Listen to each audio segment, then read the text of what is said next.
Welcome back to From the Bridge. I'm your captain and host, Rick Jones, the creative director of FishBait Solutions.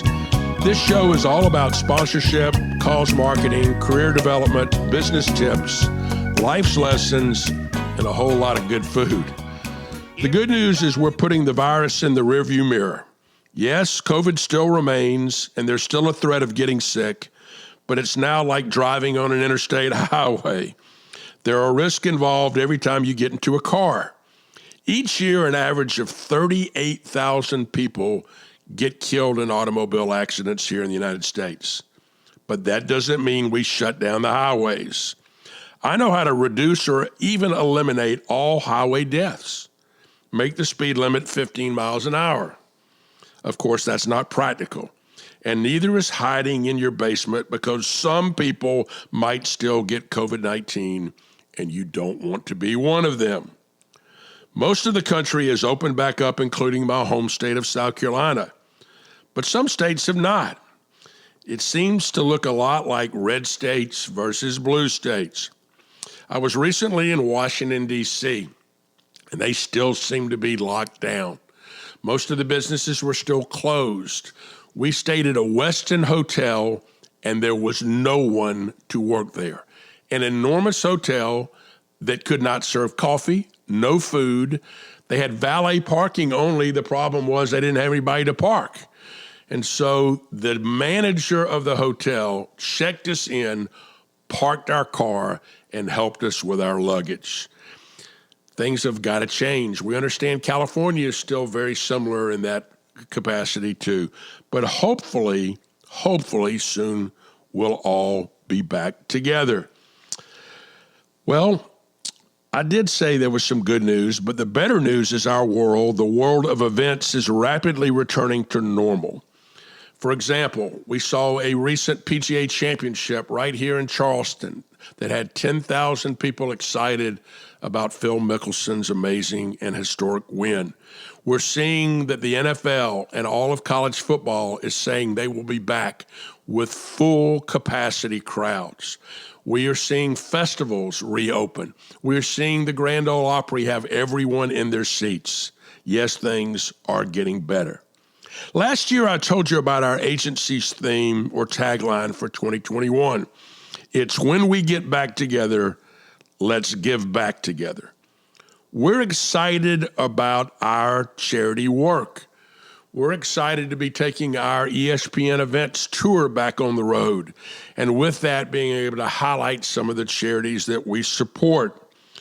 We support charities like Coach to Cure MD, the Mike Sly Foundation for Prostate Cancer, and the V Foundation for Cancer Research. We are very, very excited about the things we're doing for charities under that umbrella theme of when we get back together, let's give back together. My very special guest angler today is the legendary TJ Nelligan, one of the great sports marketers of all time and someone who knows firsthand a whole lot about giving back. TJ is one of the great salesmen of our time in the sponsorship business.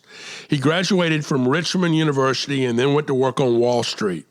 Later, he joined my good friend Jim Host at Host Communications, rising to lead national sales.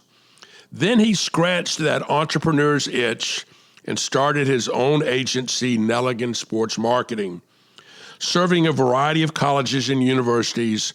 And later, after building the successful and very profitable agency, he sold it to Learfield as they consolidated their college sports business. TJ is the proud father of 2 girls and 1 son, Sean, who was a special needs child. We lost Sean on Father's Day 2019, and TJ has now written a fantastic book called Live Like Sean, Important Life Lessons from My Special Needs Son. Let's welcome TJ to the bridge.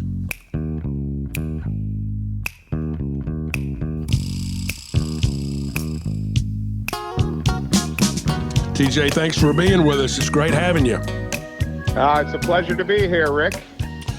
Well, I have known you since 1997, and I have great admiration for how you've built your business, but even greater admiration for, how you've given back so much and how you were such a great father to Sean. We're going to talk about your book and a lot about Sean, but I'd like to go back from the beginning. I know you grew up, I guess you grew up in Jersey, right?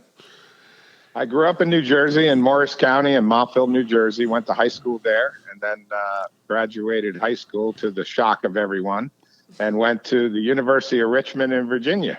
So you're a Spider.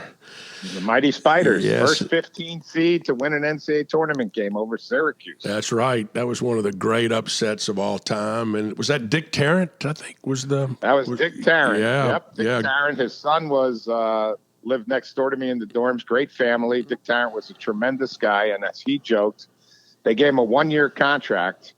And I think 5 years in a row, they gave him a 1-year contract. He took him to the NIT for the first time ever. And then he went to the NCAA tournament and beat the 15-seeded Syracuse Orangemen with legendary Jim Boeheim, and did it many times. He beat, they always say that until Virginia lost, that a number 1 seed, actually that's not what they say. They say a 16 seed has never beat a 1.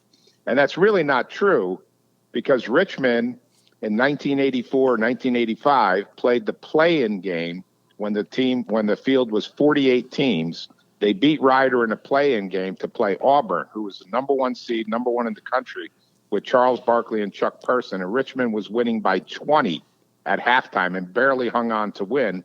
And Charles Barkley, who's so funny, always talks about that, the pain of losing as a number 1 seed. So it happened a long time ago, but nobody ever talks about my Spiders.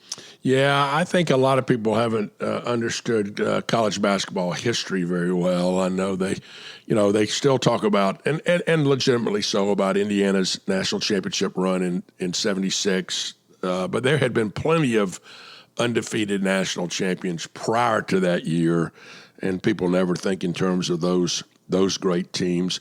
Now, when you got out, you went to work on Wall Street. Was that something you had always dreamed about, or did you think that was the quickest way to get wealth?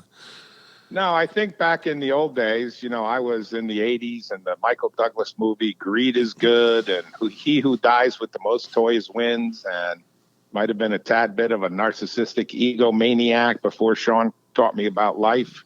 And I went to Wall Street because a friend of mine was making 6 figures in our 20s, and I was making 16.8 working for Procter & Gamble as salesman of the year. I said, there's something wrong here.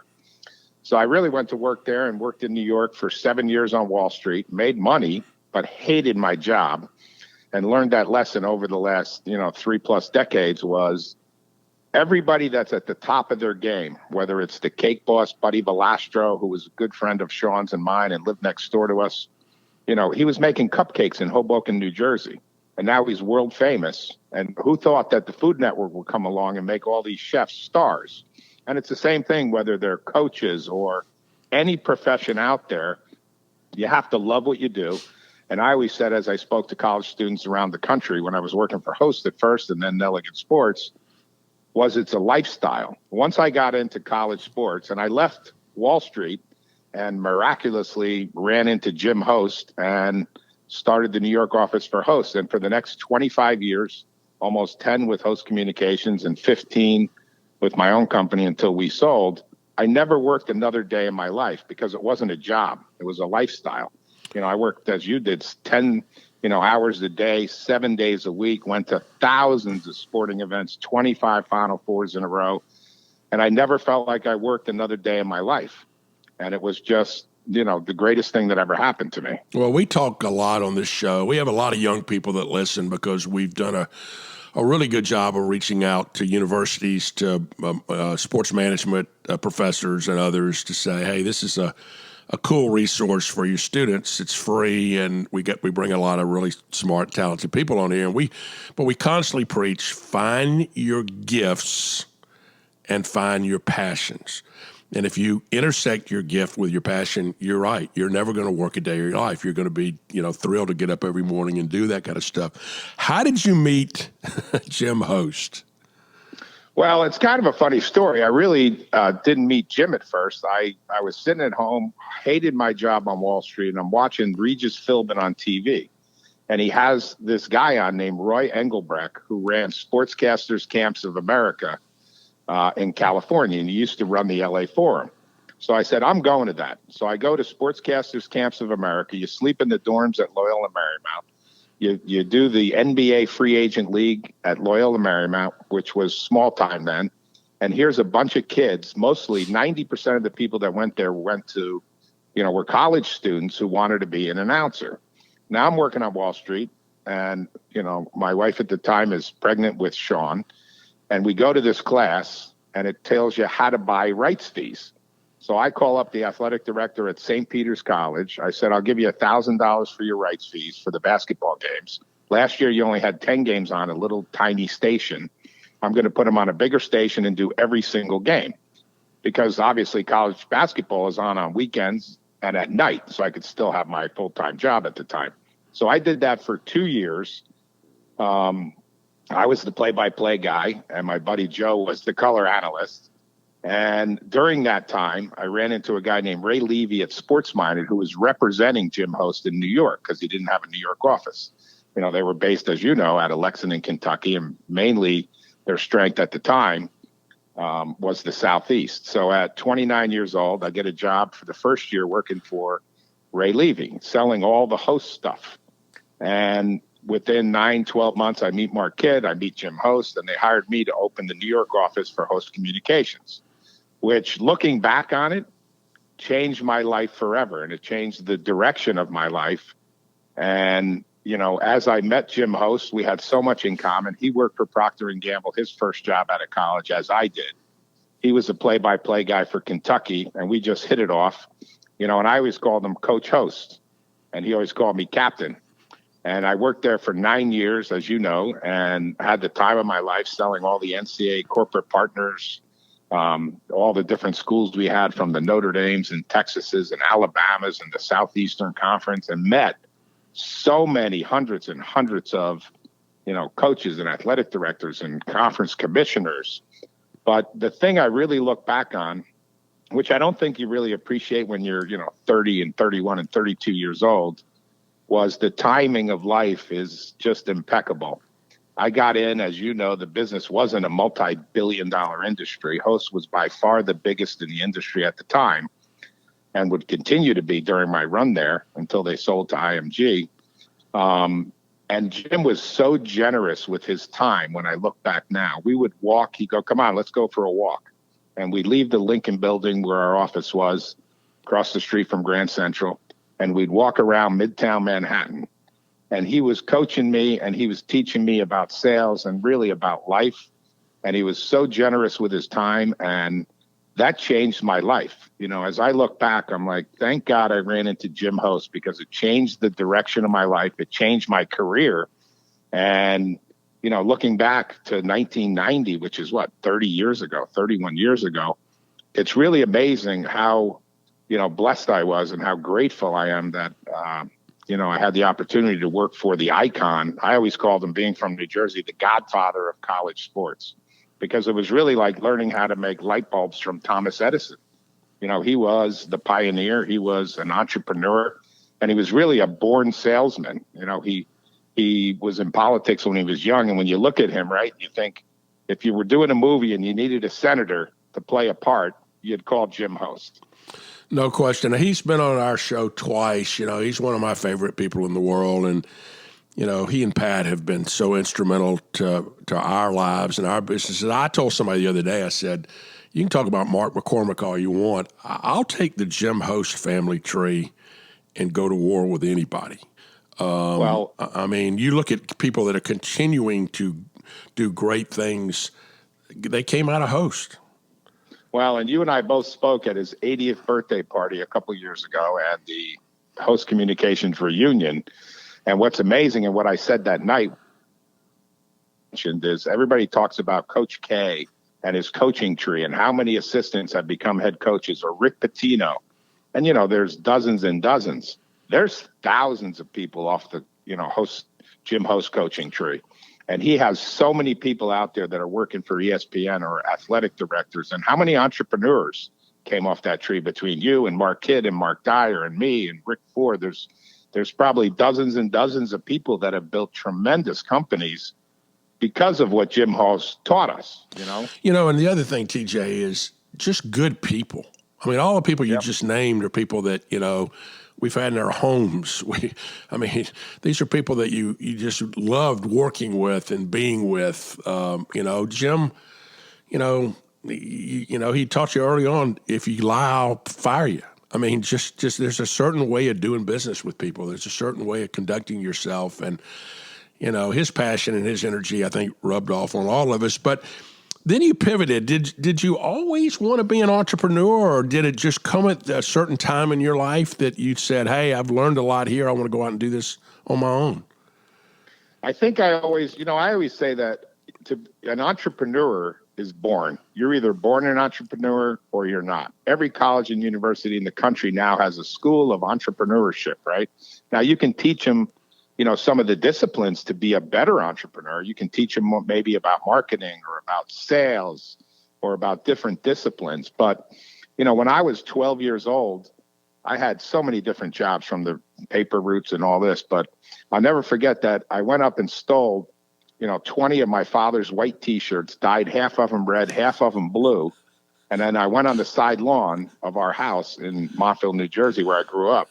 And I charged every kid in the neighborhood $5 to be in my baseball league. And I told them I was the commissioner. So we're out there playing, and, there was 15 kids. $75 when I was 12 was a lot of cash. And all of a sudden, the one kid runs home. He doesn't have his $5. My mother comes out of the garage and goes, Timothy Joseph Nelligan, get over here. I'm like, oh, boy, I think I'm in trouble. She goes, you charged everybody in the neighborhood $5? I go, I'm the commissioner, Mom. This is my league.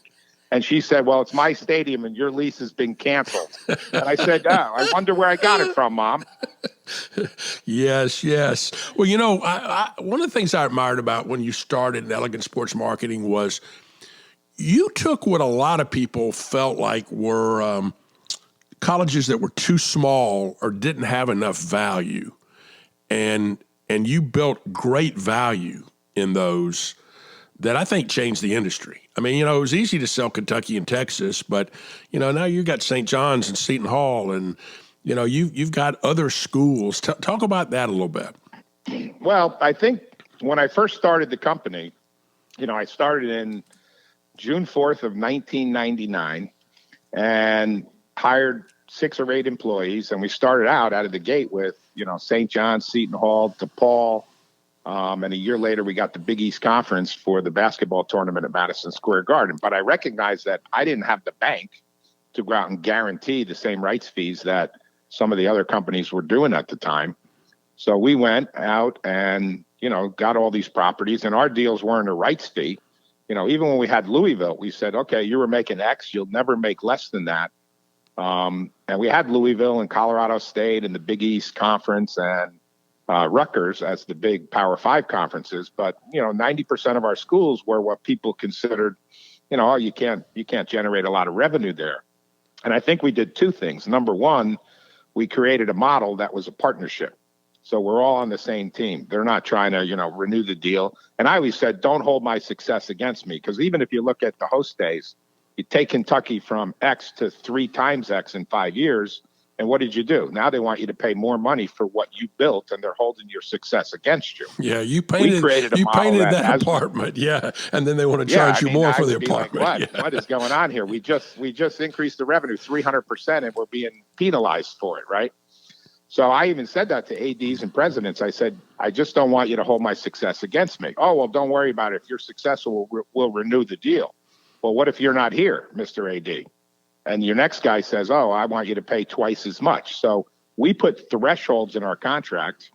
If we get to a certain amount of revenue, let's say we had a 5 or 7 year deal initially. If we get to X, we get another 5 years. And if we get to Y, we get another 5 years. So, we had Louisville tied in for 17 years when we sold the company, and that was the value. And, I'll never forget that, a lot of these schools, we'd roll these deals over, but they were making 5-10 times what they were making before we got there. And the other thing we did, which we started at Host Communications, but never really got off the ground, is these schools like Colorado State have hundreds of vendors that they're paying hundreds of millions of dollars whether it's the office supplies or telecommunications or banking. And we go into a small Division I school, who is playing in the NCAA tournament, but, they're doing 100, 200,000 in revenue. We would do a $500,000 bank deal. So these small state schools, have vendors that you have a lot of leverage if you know how to use it. So we'd end up meeting with the presidents of universities whose job in the last 20 years is what? Maximize revenue. It's really not running a university. It's we need more revenue. And every single one we met with would tell the procurement guy, you need to work with these guys and get this done. So we were doing, at Texas San Antonio, I worked in the business for 20 years. We get Texas San Antonio. I never heard of the school. They just went to Division I. They were doing 100,000 when we got there. We're doing millions when we left. And it's all off the leverage of saying, you want to have the $4 million in office supplies? Great. And you just write the RFP to say sponsorship is included. In a Colorado State, we got Staples, to do almost a 6-figure sponsorship, have internships, scholarships, and all these other things that benefited the university, benefited the students, and maximize revenue. And the procurement guy would say, oh, well, they're just going to charge us more for office supplies. The fact is, they ended up paying 15% less for their office supplies, and we generated 7 figures in benefits for the university. Yeah, you So created leverage. win-win. Yeah, you really created leverage. It's interesting. I think, you sold the company to Learfield, but the legacy lives on with Polisi and, who's my dear friend at Van Wagner. They've taken your model, and that's what they do. I mean, that's your model. And it was funny. I remember Chuck Jarvie years ago talked about total campus marketing, but Host never really did it until you went to Nelligan Sports Marketing and started doing it in a way that people were like, well, how's he doing that? Well, he's just leveraging the assets that are there in its entirety,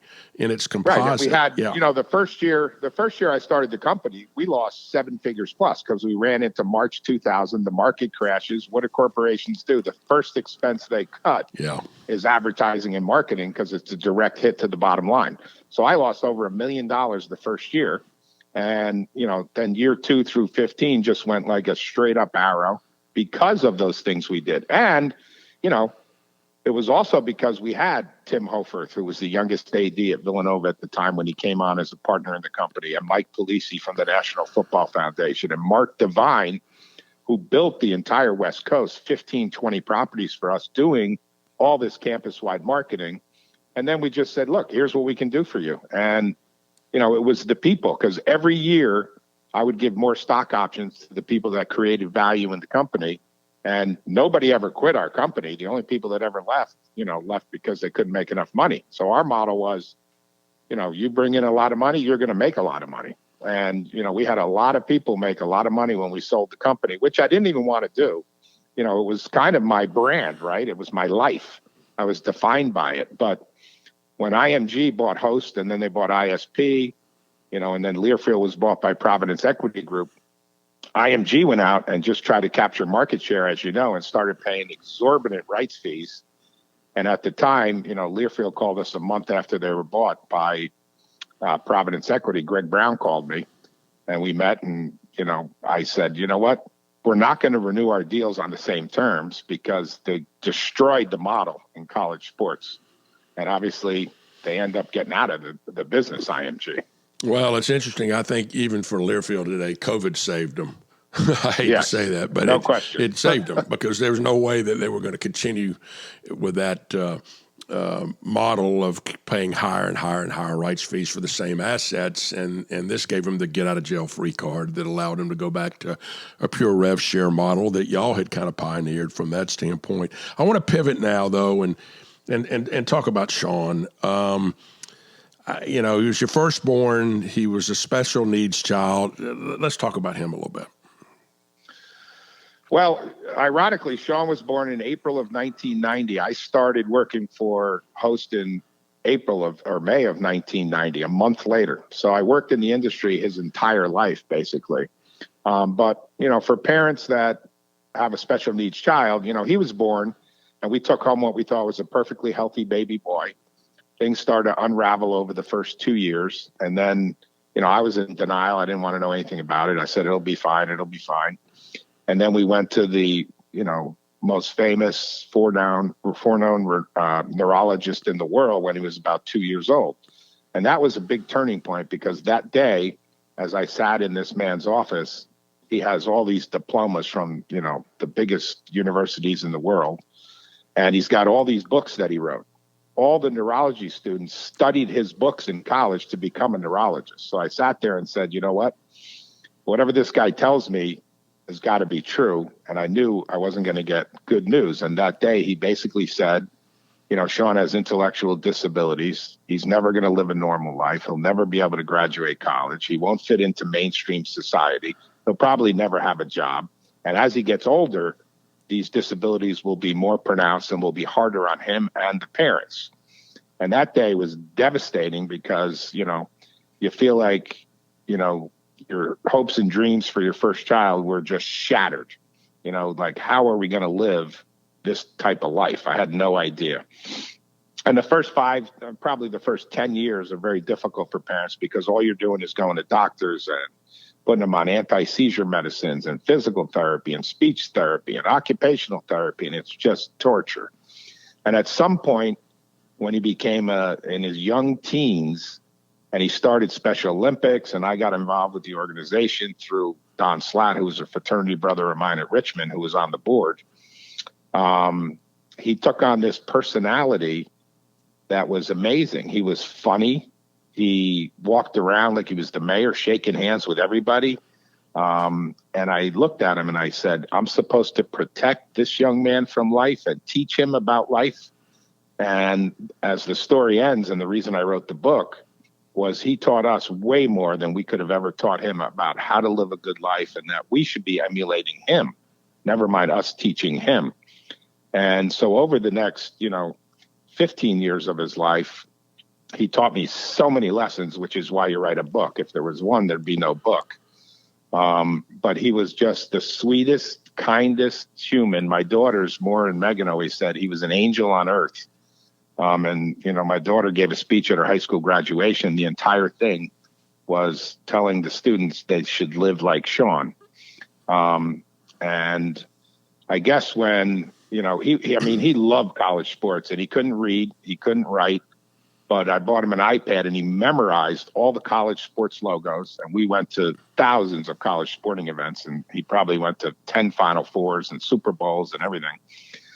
And he didn't know the difference. In the book, I talk about a bunch of stories. He didn't know the difference between meeting Eli Manning or the doorman of my building, And one story I put in the book was the first day he came to work after he graduated from high school, which the neurologist said he never would. At the end of the day, he and his buddy Bobby used to do accounts receivable for Nelligan Sports Marketing. And at the end of his first day, after his mother dropped him off, we're walking to leave the building. And he stops at the security guard at the front desk. And he goes, Bruno, good to see you. I'll see you next Monday when I come back to work. And he goes, all right, Sean, good meeting you, buddy. And I go, hi, Bruno. I'm TJ Nelligan. Yeah, I know who you are. You're on the 7th floor. And I felt about 2 inches big, because I'd walked by this man for 10 years. And I'd say, hey, good morning. I think I'm being nice. I didn't know his name. Sean worked there for one day. He knew the man's name, and he had a friendship with him already. And the irony is, every year after that, Bruno came to our Christmas parties because of Sean. Well, it's interesting. My dad and I, when I was little, we had a hobby that we metal detected. We would go out and find, Civil War battle, bullets and coins and all this kind of stuff. And we bought a metal detector from Garrett Electronics, and it turned out that Charlie Garrett, the founder of the company, had a special needs child, and he wrote something I never forget. He said, I think God gives us these children to show how perfect human beings can be. And that's 100% true. And, he just taught me so much. Like, he remembered everybody's name everywhere he went. But as an entrepreneur and a type A personality, the hardest lesson to learn is to be present, right? If we're at a reception at the Final Four and I'm talking to you and I see the CEO of some company we want to make a deal with, I'm like, all right, Rick, I'm done talking to you. I got to go make a deal with this guy, instead of being present in the moment with the person you're with. And he taught me that, don't fiddle with your cell phone. Don't be texting people when you're having lunch with somebody. Enjoy that moment. He didn't live day to day. He lived in the moment, which is so hard for us to do. We're thinking about the past or the future, and to be grateful. I learned when I worked for Host, the irony is, as I look back, when Sean started working at Nelligan Sports, I realized I didn't have any pictures. I had 5 or 6 pictures from 10 years working for Jim Host. Why? Because I'm running at 100 miles an hour, trying to get to the next goal and the next goal and the next goal.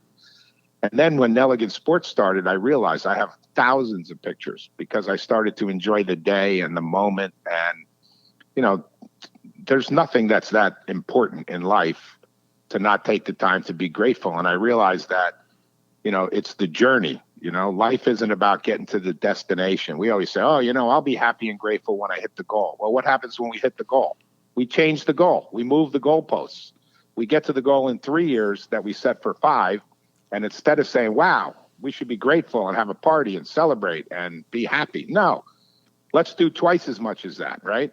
And that was really the mantra for my whole life until Sean came along and made me realize, you know what? Life is pretty good. Well, We're very grateful for what we have. I love the book, and there were so many great stories, but my favorite chapter was about Happy. I mean, he was happy, and you tell that great story about y'all washing the car. Oh, yeah. And I thought that was such a wonderful example of just the purity of his joy. That he would spray you, and you'd kind of get mad, and then you were like, wait a minute, this is a great moment between a father and a son. And he would do that all the time. He would just throw snowballs at his sister, no matter where we were. And Bobby, his best friend from Special Olympics, they worked at the Montville Inn, and they're cutting the fries. They're taking the potatoes and putting them through the fry cutter, and they're supposed to put them in a bucket of water. Well, Bobby sees that Sean's bucket doesn't have any water on it, so he yells at him. And he didn't tell me this story until his memorial. He didn't want to tell me. And he says, I yelled at Sean Sean, you're supposed to put the water in. I told you to do that. So Sean went, he fills the bucket up with water. He walks over and dumps it on Bobby's head. His version of the Gatorade bath. I just absolutely, I love that. Let me ask you this, TJ. Did you think about writing a book before Sean passed, or was that kind of the catalyst for you? No, I thought about, Tim Hofer and I talked about writing a book when we sold the company, but about business and this and that. And I never thought I would ever write a book. And when I wrote his eulogy, that's when I actually came up with the term live like Sean, as I started to write all these little stories and anecdotes and funny things I wanted to tell people. And I came up with the term live like Sean, not when it's easy, not when it's convenient, but every day. And your life will be so much better. And when I finished his eulogy in front of almost 1,000 people, there were 15 of his teammates there in their basketball uniforms. And I got done. And at the end, my friend Steve Adubato, who's on television in New York, and he's written 4 books, and I've known him for 20 years, and he used to host all our Special Olympics golf outings, and he knew Sean for 20 years. He came up to me and hugged me and said, that was amazing. You need to write a book, Live Like Sean. Do you know how many people you will help by telling those stories in a book? And I looked at him. I said, are you out of your mind? Did you see my English SAT scores? You think I can write a book? And so he introduced me to my co-writer who helped him write his books. And then I decided after I met her, you know what? I'm going to write this book. If not, the only reason I thought I was writing it was I didn't want to forget about all the great stories and about what an amazing human being Sean was 20 or 30 years from now when I get old. So I figured, well, we'll print 200 copies. We'll give them to his cousins and his aunts and uncles and teammates and coaches, and we'll be done. And then I did it, and it took on a life of its own, as everything in Sean's life did, and it became number 2 on Amazon in the fatherhood category on the Kindle and number 20 in books. And I was like, holy cow, what is going on here? And it's all the magic of Sean. Well, it is. And on so many. Yeah, and I love the fact that you allowed his sisters and cousins and aunts and grandparents to contribute to the book with their stories. And that happened because I started getting all these cards and letters and texts and emails from so many people, hundreds and hundreds of people. And I knew, and his sisters knew, and his mother Maggie knew what an influence he had on our lives. And I saw it to an extent with his cousins, because some of his cousins started the Best Buddies chapter at their high school, and others created unified sports at their high schools. which is and his sister started a game at her high school, the boys and girls varsity teams with Special Olympics athletes, combining the teams half and half. And they did so much. But the hardest part for me, writing that book was not easy. I started in, I think, August or September of 2019. And then when I got to Thanksgiving and Christmas, Sean loved holidays so much I couldn't even write anything. It was just too devastating. So I cried more than I laughed writing the book. But I think the hardest part for me to read was all these letters and how he impacted so many people. Just so many people. He changed their lives, and he changed their, what they want to do with their life. His sister changed her life, went back to school, just graduated Seton Hall, and now she's going to get her master's at NYU and is going to be a, social worker and a counselor at a special needs school when she graduates. And she had no ambition to do that. And then, she's going to help so many Seans down the road. Well, he changed his daddy, and by changing you, that led you to get involved in Special Olympics in a big, big, big way. I mean, y'all did things there that people said, no, you can't do that. You're like, oh, yeah, we could do this. Talk about that a little bit. Well, I always say that I didn't choose to be involved in Special Olympics. It chose me through Sean. And my skill is getting people to give us money, right? We did that for 25 years by getting corporations to give us money. But those are always negotiations. How much is GM going to pay? And we negotiate a price. Special Olympics, first in New Jersey, I was on the board there for over 15 years. And as chairman for 3, we raised almost $10 million and built the first sports complex of its kind in the country for Special Olympics with Mark Edenson, who was the president of Special Olympics New Jersey and a very entrepreneurial guy. And nobody said we could do that. And even the board, when I was chairman, was like, whoa, settle down. We need to study this. I'm like, study what? They're like, it's 2001. The whole world's come to an end. I said, great. There's no competition. Let's go do it. And so we did that. And then we decided, I went to the World Games in Ireland in 2003, and there were 80,000 people in Croke Park in Dublin, Ireland, with Muhammad Ali and Bono and U2 and hundreds of celebrities. And so Mark and I decided we need to do something like this in New Jersey. It took us a while, but we ended up hosting, we bid for the 2014 Special Olympics USA Games. And we had 62 companies and raised $25 million. We had 10 founding partners at $1 million each. And we had the highest profile games in this country in the history of Special Olympics at the time.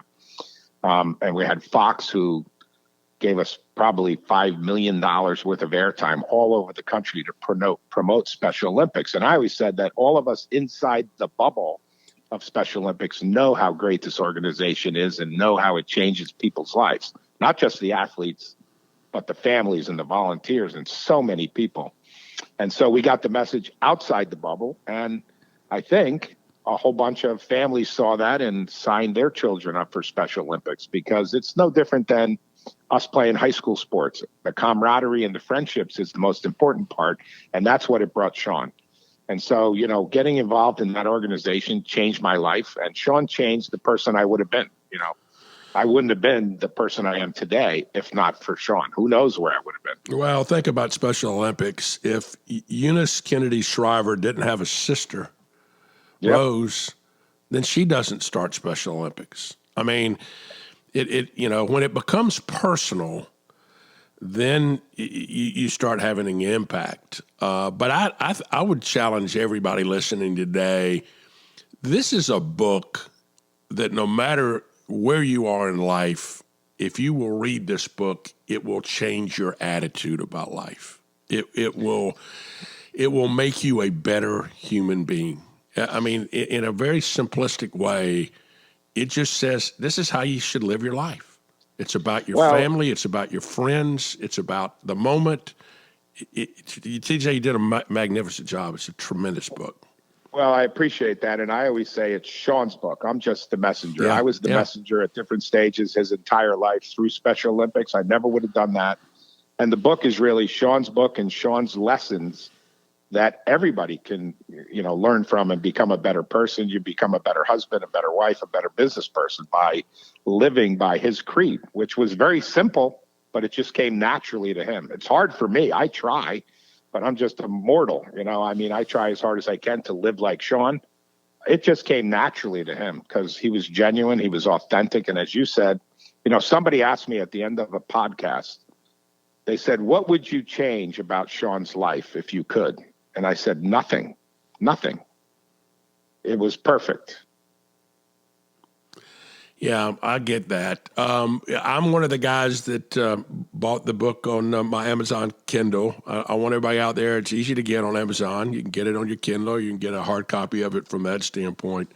And I want to encourage everybody to do it. Tell me what you're doing these days and what's next for you, because I know you, my friend. You're not done. I think the hardest part of when I sold the company was the first year. I'm used to working 10, 12 hours a day, and I was like, what do I do with myself? So I'm involved with a few companies that I invested in. I'm on the board of a few companies, and I'm just trying to find, the next thing to do that will be gratifying and it'll be fun. But the problem is I know how much effort it takes to start a company.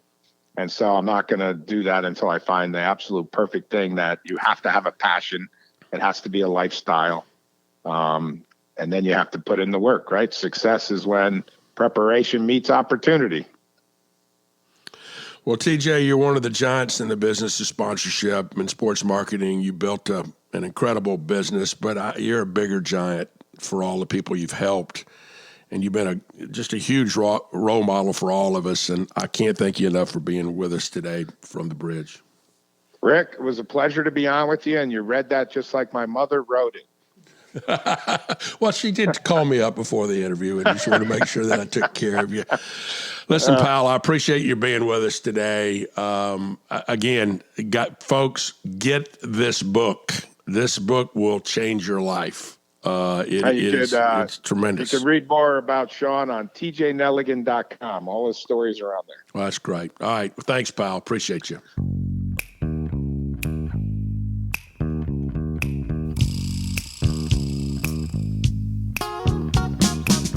How about that interview with TJ Nelligan? With that in mind, let's be positive today from the old soapbox.